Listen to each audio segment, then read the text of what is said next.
அன்பு நண்பர்களே, இன்று நாம் செத்தின் சொர்க்கலோக அனுபவங்களின் 3வது பகுதியை பார்க்கப் போகிறோம். செத் தன்னுடைய உருவ அமைப்பை தேவைக்கேற்ப ஆணாகவோ அல்லது பெண்ணாகவோ மாற்றிக்கொள்ளும் சக்தி தனக்கு உள்ளதாக கூறுகிறது. பல படிகள் கான்ஷியஸ்னஸில் உயர்ந்ததால் அதற்கு இது சாத்தியமானதாக கூறுகிறது.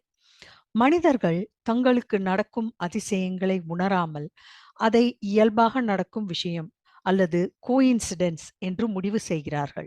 உதாரணமாக, ஒரு அறை சிறியது என்று நாம் நினைத்தால், அந்த அறையின் நீள, அகலம் மாறாமல் இருந்தாலும் நம் மனதிலும் மற்றவர்கள் மனதிலும் அது சிறியதாக தோற்றமளிக்கும். அதாவது அது இருப்பதை விட சிறியதாக தோற்றமளிக்கும்.